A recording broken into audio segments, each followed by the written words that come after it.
Assalamualaikum warahmatullahi wabarakatuh. Saya Mukas Fikri, dosen program studi gizi Fakultas Ilmu Kesehatan Universitas Singapura Bangsa Karawang. Dalam melaksanakan Tridharma perguruan tinggi, saya aktif melakukan pengajaran yang salah satu mata kuliah yang saya ampu yaitu dietetik penyakit tidak menular dengan kode KIS 61673. Mata kuliah ini terdiri atas 2 SKS teori dan 1 SKS praktikum. Mata kuliah ini membahas mengenai proses asuhan gizi terstandar untuk perancangan menu, standar makanan khusus, serta diet penyakit diabetes mellitus, penyakit jantung, pembuluh darah, penyakit ginjal, dan gout, kanker, serta penyakit tidak menular lainnya. Mahasiswa diharapkan dapat menganalisis, menyusun, dan menerapkan asuhan gizi terstandar untuk penyakit-penyakit tidak menular. Adapun topik pada mata kuliah ini meliputi proses asuhan gizi terstandar untuk hipertensi, cardiovascular disease, DM, pre dan post hemodialisis, sindrom nefrotik, batu ginjal, obesitas, stroke, gout dan rematik, cancer, critical ill, kehamilan dengan penyulit, dan malnutrisi anak. Adapun capaian pembelajaran dari mata kuliah ini yaitu mahasiswa mampu bersikap untuk selalu belajar dan membuka ruang diskusi terutama mengenai asuhan gizi klinik pada pasien penyakit tidak menular. Mahasiswa mampu membuat asuhan gizi terstandar untuk penyakit-penyakit tidak menular dan mampu melaksanakan asuhan gizi terstandar untuk penyakit-penyakit tidak menular.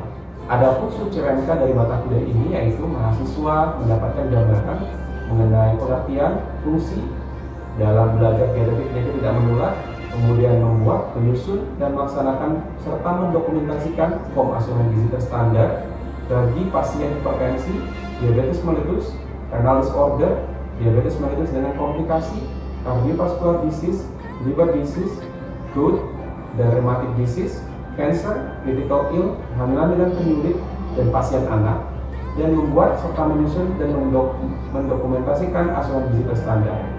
Pembelajaran dilaksanakan dengan delivery, interaction, dan assessment dengan metode pembelajaran yaitu kuliah ceramah, kemudian praktikum, dan juga tutorial. Indikator penilaian dari mata kuliah ini yaitu kemampuan mahasiswa dalam melaksanakan proses asuhan gizi terstandar bagi penyakit tidak menular dengan instrumen penilaian sesuai dengan rubrik yang sudah disediakan pada RPS. Adapun komponen penilaian dari mata kuliah ini yaitu 10% tugas dan kegiatan mandiri, 15% UTS, 30% praktikum, 25% UAS, dan tutorial sebanyak 20%. Pada pertemuan ke-13, mahasiswa akan membahas mengenai kasus kehamilan dengan penyulit. Pembahasan dilaksanakan dengan menggunakan metode tutorial 7 jams yang terdiri dari pertama, mengklarifikasi istilah asing, kemudian mengidentifikasi masalah, melakukan brainstorming, kemudian melakukan analisis, selanjutnya adalah merumuskan learning objective, dilanjutkan dengan belajar mandiri, dan juga reporting untuk mensynthesize dan mengaplikasikan pengetahuan. Berikut adalah pembelajaran tutorial yang sudah dilakukan untuk mata kuliah dietetik penyakit tidak menular pada pertemuan ke-13. Baik, assalamualaikum warahmatullahi wabarakatuh. Waalaikumsalam warahmatullahi wabarakatuh. Selamat pagi semuanya. Baik, hari ini kita akan lanjutkan pertemuan kita dengan metode pembelajaran tutorial yang merupakan salah satu bagian dari project based learning. Nanti kita akan mendapatkan kasus, kita melakukan skenario, kemudian dari teman-teman kita akan berdiskusi kira-kira untuk kasus ini penyelesaiannya seperti apa. Baik, hari ini yang akan menjadi moderator siapa? Dari Intan ya, kemudian yang akan menjadi sekretaris untuk pencatat siapa? Rika ya. Oke, jadi nanti Rika bisa menuliskan, kemudian bisa diingatkan teman-temannya, mungkin nanti akan ada yang melupakan beberapa hal yang perlu kita bahas ya. Baik, mungkin kita bisa mulai kepada moderator untuk bisa memimpin tutorial pada hari ini. Saya persilakan kepada Intan. Bismillahirrahmanirrahim. Terima kasih kepada Bapak dan teman-teman semua yang sudah hadir untuk diskusi kita pada hari ini. Sebelum kita mulai diskusi kita, marilah kita berdoa terlebih dahulu, berdoa untuk kepercayaan masing-masing.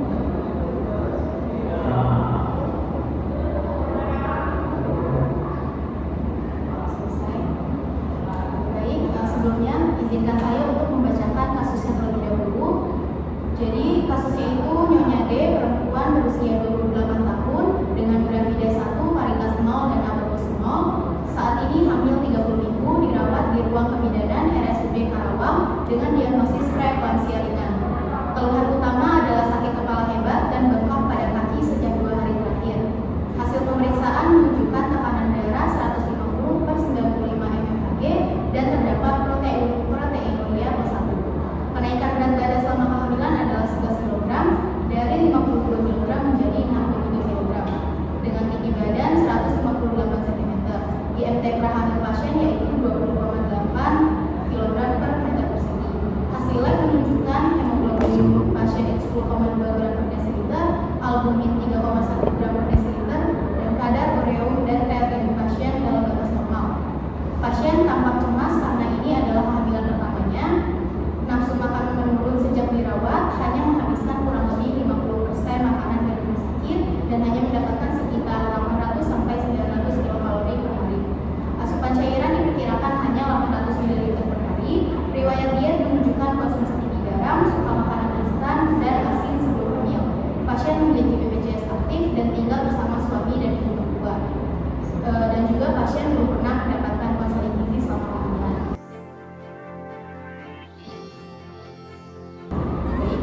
Dari kasus yang sudah saya bacakan, kita masuk ke langkah pertama, yaitu menentukan istilah-istilah asing yang ada pada kasus tersebut.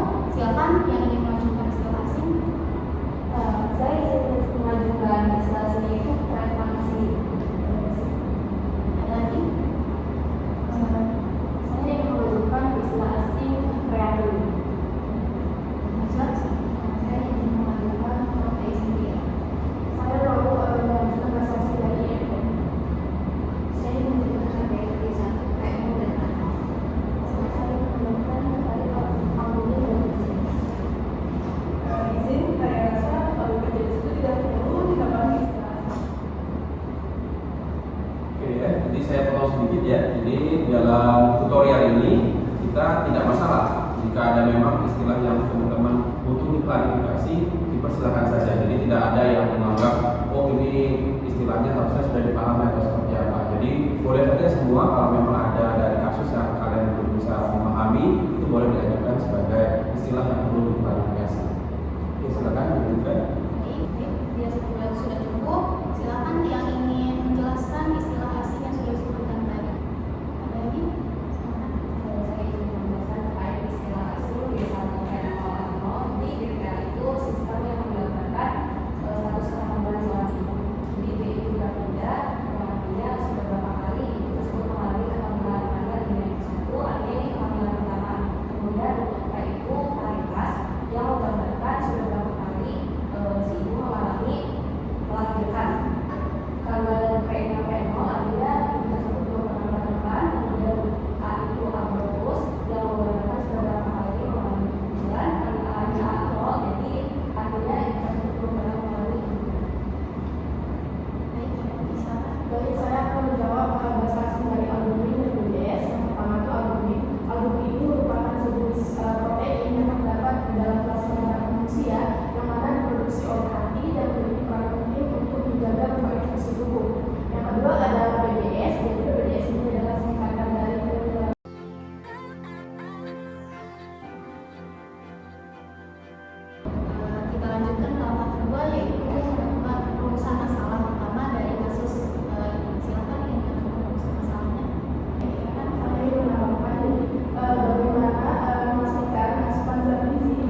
sebelum itu, untuk sebelum ke patofisiologi, kita clearkan dulu etiologinya. Jadi tadi sudah disampaikan oleh saudari Naila ya, ada beberapa etiologi seperti genetik dan lain-lain.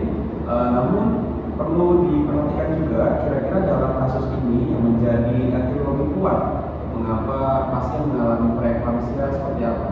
Seperti itu ya, jadi harus kita perhatikan juga pada pasien ini kira-kira etiologinya apa. Baik, saya izin menambahkan dari kasus ini mungkin yang bisa menjadi etiologi kuat yaitu pasien ini mengonsumsi makanan yang tinggi. Jadi itu seperti itu, dan lain juga perlu saya tegaskan, mungkin teman-teman yang bekerja sebagai yang berperan sebagai moderator dan juga sebagai sekretaris, meskipun sudah ada perannya tapi tetap harus ikut berpartisipasi dalam diskusi ini ya. Jadi tadi sudah jelas ya, berarti salah satu etiologi kuat dari pasien mengalami preeklamsia adalah adanya konsumsi tinggi. Boleh lanjutkan kembali.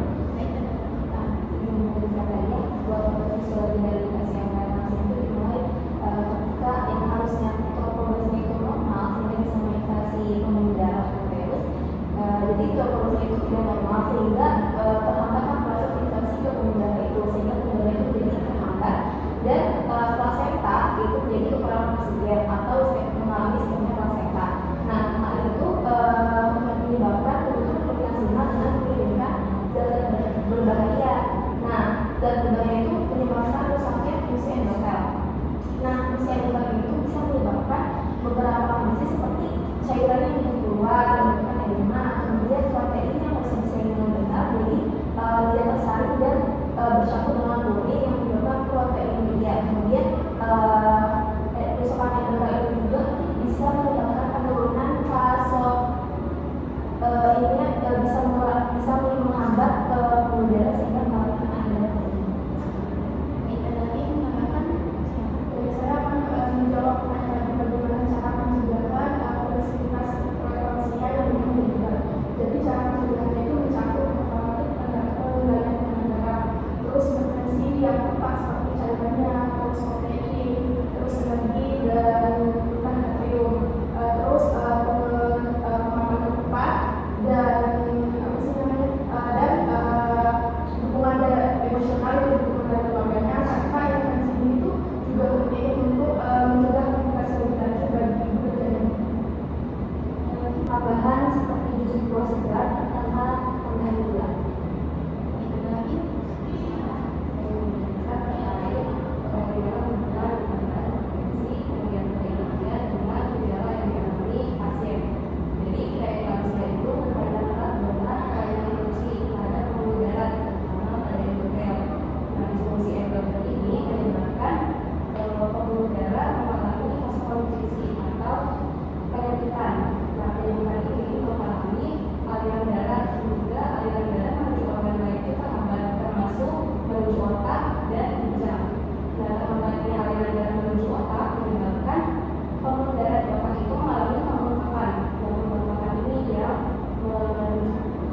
Jadikan si ibu mengalami sakit kepala, kemudian pengobatan pembuluh darah tertunjang menyebabkan pembuluh darah itu rehabilitasinya mengalami peningkatan. Jadi protein yang seharusnya tidak ikut tersaring karena ukuran darah yang lebih besar, seharusnya tetap di dalam darah itu malah ikut tersaring karena jika diibaratkan pori-pori di glomerulus ini jadi melebar supaya proteinnya ikut keluar dari darah. Kenapa bisa terjadi pembengkakan?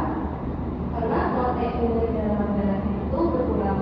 Sementara si protein ini fungsinya menjaga keseimbangan cairan. Jadi yang harusnya cairannya tertahan karena ada protein, nah si proteinnya berkurang, jadi cairannya itu keluar dari dalam darah. Cairan itu ini dia masuk ke organ lain.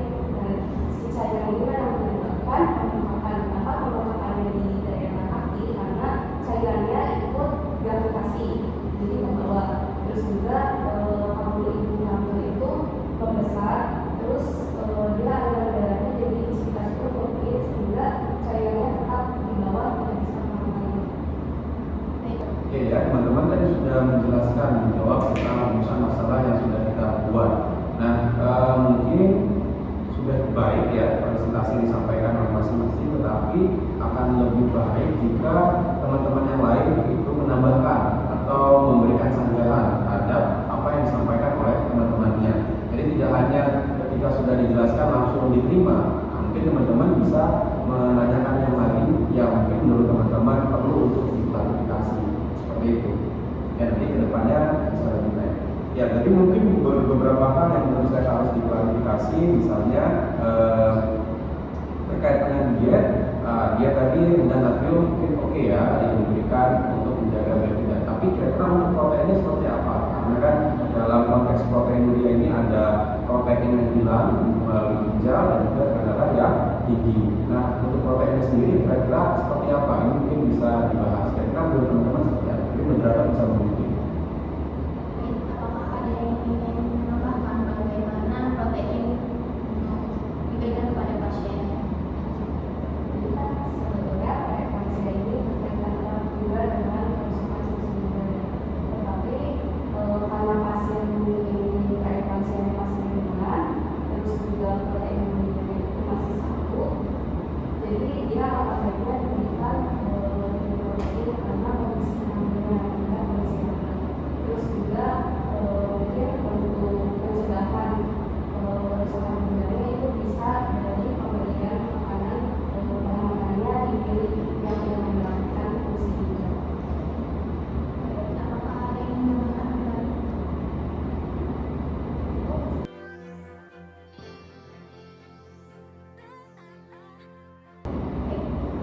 Kita lanjutkan ke langkah keempat, yaitu menentukan hipotesis awal untuk pasien preeklampsia. Silakan.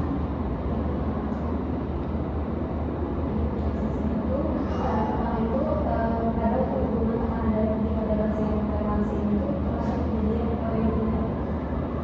Yang lain? Saya menggunakan analisis itu mengembangkan pada aplikasi ini disebabkan oleh preeklampsia yang lain. Ada yang ditambahkan? Cukup? Mungkin bisa ditambahkan ya untuk hipotesisnya, yaitu kira-kira diet yang diberikan. Tadi kan kita baru berdiskusi ya, untuk dietnya sendiri seperti apa.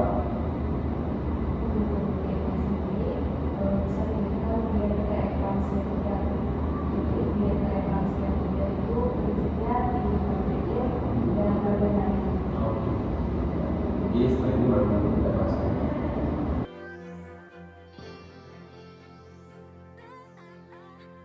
Baik, kita lanjut ke langkah kelima, yaitu learning objektif untuk kita mengetahui apa saja yang perlu kita pelajari secara mandiri dari kasus yang kita bahas. Silakan ingin mengajukan.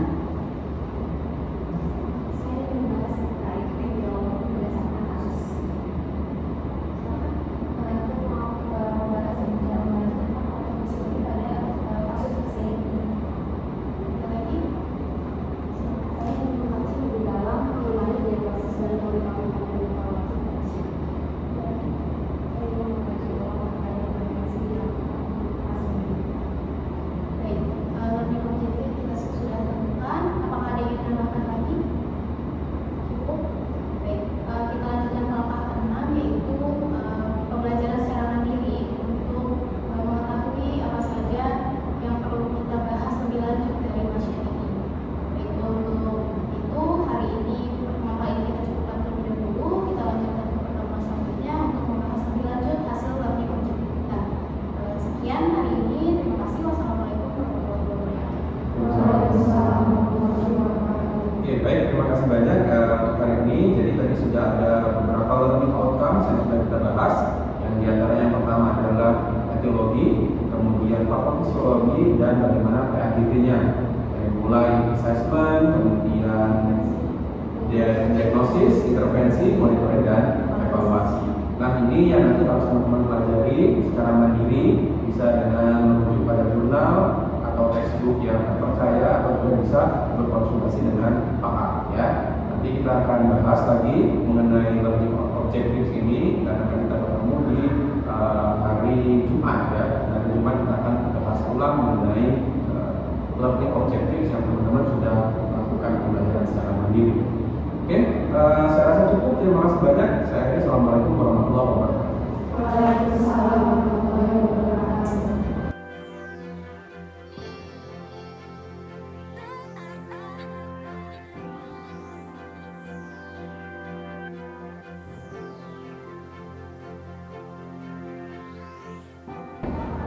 Baik, assalamualaikum warahmatullahi wabarakatuh. Waalaikumsalam warahmatullahi wabarakatuh. Oke, selamat siang semuanya.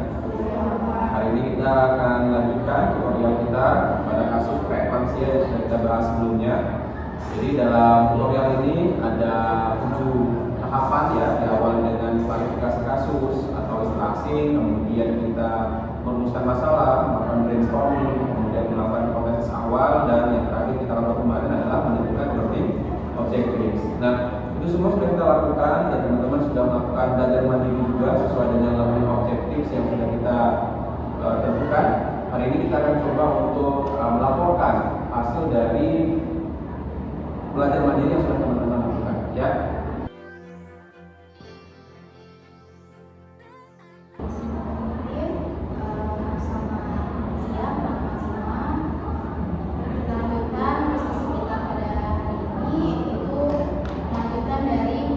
Reporting hasil learning objektif kita yang sudah kita lakukan sebelumnya.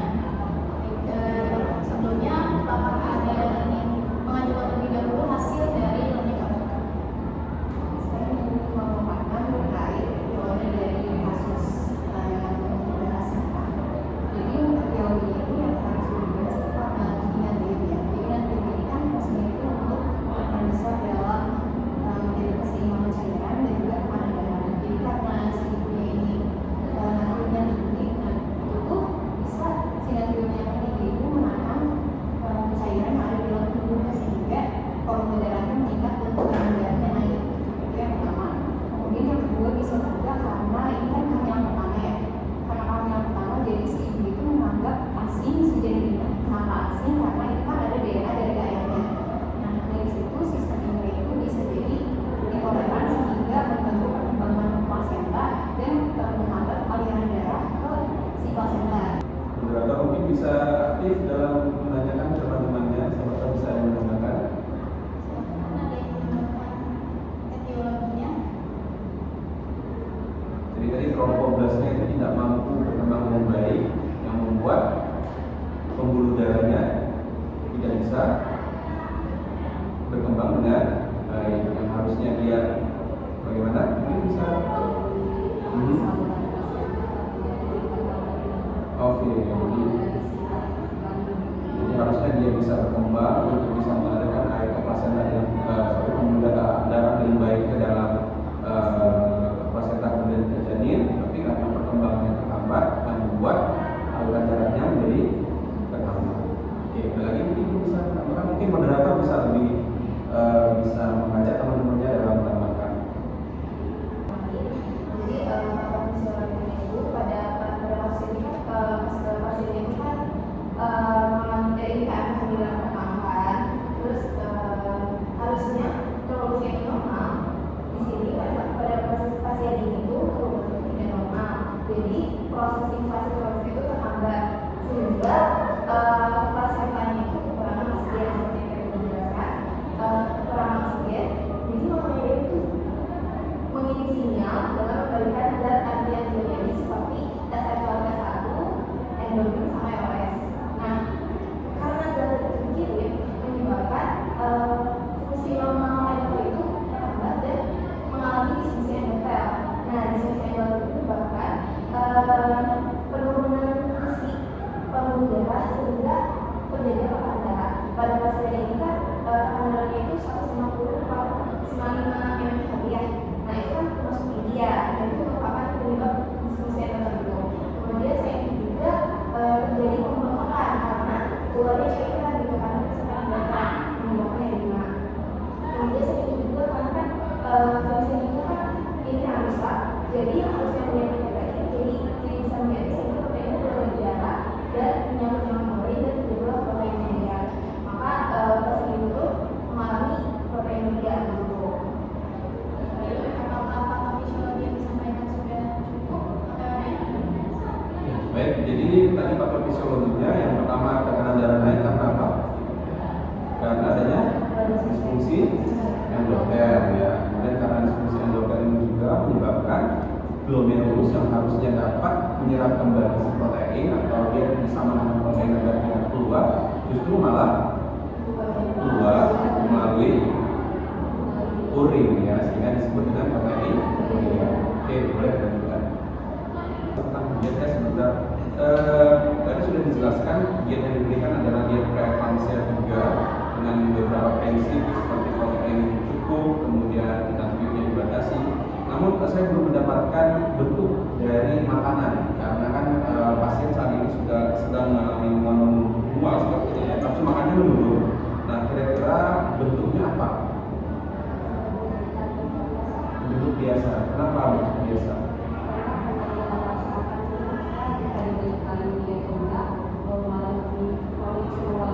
Jadi karena dia mengalami penurunan nafsu makan, sehingga kita berikan yang biasa. Apa namanya tadi? Harus frekuensinya seperti apa? Iya. Jadi kalau dia berguna, malah menuju kecuali kalau dia ada gangguan saluran cerna yang membuat dia harus lunak agar bisa cepat diserap. Oke, baik. Boleh dilanjutkan? Baik, mana yang sudah disampaikan. Selanjutnya, apakah ada yang kita makan terlebih dahulu? Saya izin menyimpulkan hasil dari diskusi kita pada hari ini, yaitu untuk pasien yang reklamasi ini didiagnosis gizi yang pertama NI 1.2 asupan energi tidak adekuat, kemudian NI 3.1 kurangnya asupan cairan tidak adekuat berkaitan dengan kandungan cairan, kemudian NB 1.1 kurangnya pengetahuan tentang gizi dan makanan. Nah, untuk intervensi yang diberikannya yaitu diet preeklamsia 3 dengan frekuensi makannya 3 kali makan pertama dan 3 kali siangan, kemudian juga jenis makanannya biasa, jalur pemberian yang oral. Untuk energinya itu 2.200 kilokalori per hari, proteinnya 126 gram per hari, lemak 48,9 gram per hari, dan karbohidratnya 314 gram per hari. Nah, dan tidak lupa kita akan memantau intervensi yang kita berikan dari antropometrinya, biometrinya, resep klinis, dietary laboratori, dan juga pengetahuannya. Baik, saya rasa cukup untuk kita kali ini. Terima kasih karena sudah menyempatkan waktunya untuk membahas kasus ini. Saya cukupkan. Terima kasih. Wassalamualaikum warahmatullahi wabarakatuh. Baik, terima kasih banyak. Saya beri apresiasi plus buat teman-teman semua. Ya, jadi tadi sudah disampaikan bahwa teman-teman sudah, saya lihat sudah banyak membaca mengenai etiologi, patofisiologi. Saya rasa sudah cukup baik penjelasannya, kemudian juga asupannya juga cukup baik dan penjelasannya juga cukup baik. Namun sekali lagi saya tekankan untuk nanti tutorial selanjutnya masing-masing individu bukan membagi-bagi ya. Jadi setiap orang berhak untuk menyampaikan apa yang teman-teman inginkan ya, yang ingin teman-teman sampaikan, yang ingin teman-teman sadar. Jadi semua aktif, jadi bukan hanya satu yang bisa patofisiologi, bukan satu yang bisa etiologi dan lain-lain. Tapi semuanya bisa ya. Tapi melalui diskusi ini harapannya teman-teman bisa saling mengerti, saling memberikan informasi mengenai apa yang teman-teman dapatkan. Oke, saya rasa cukup. Sekali lagi saya sangat mengapresiasi teman-teman sudah